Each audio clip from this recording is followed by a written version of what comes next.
दोस्तों किसी ने क्या खूब कहा है कि हजारों ख्वाहिशें थी मेरी कि हर ख्वाहिश पे दम निकले।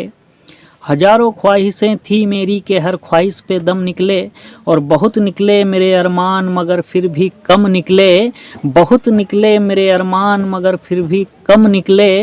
और निकलना खुल के आदम का तो सुनते आए थे, लेकिन बड़े बेआबरू होकर सनम तेरे कूचे से हम निकले। पंचायत चुनाव क्या निरस्त हुआ, उन लोगों का दम बस नहीं निकला, पर जेब खाली हो गई कसम से। मुर्गा गया मछली गई पैसे गए, सब पैसे खर्च कर दिए लेकिन पैसा काम ना आया, और चुनाव निरस्त हो गए कसम से। सरपंच चुनाव लड़ने वाले कुछ सरपंचों के अकरे बकरे सोया ओयाबीन चना बना गेहूं मकान दुकान सब बिक गया, और चुनाव जीतने में पूरी उन्होंने ताकत लगा दी, लेकिन ताकत हवाबाण हर हो गई। पहले सरकार बोली चुनाव नहीं होने देंगे, यानी नहीं होने देंगे।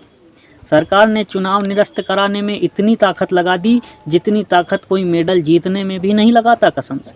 सरकार ने तो जैसे सौगंध ही खाई थी कि ये जीवन रहे ना रहे, लेकिन चुनाव नहीं होने देंगे। अब जो सरपंची के मैदान में थे, हम तो समझा कर हार गए कि भाई आप पब्लिक पर इतना खर्च ना करो, लेकिन वो माने नहीं और सारा पैसा चुनाव में खर्च कर दिया। और आज रेडियो में जब खबर सुनी कि चुनाव निरस्त हो गए हैं, तो सारे बेहोश हो गए कसम से। और परेशानी इस कदर बढ़ गई कि लोगों से लिए हुए उधार भी नहीं चुका पा रहे हैं। जगह जगह परेशान होकर फिरते नजर आ रहे हैं। कोई बीजेपी को कोस रहा है, कोई सीएम हेल्पलाइन में कॉल कर रहा है।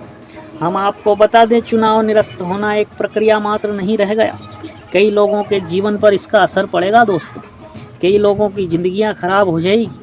चुनाव निरस्त करने से पहले सरकार ने 10 बार सोचना था, क्योंकि मात्र 9 दिन शेष रह गए थे प्रथम चरण के मतदान में।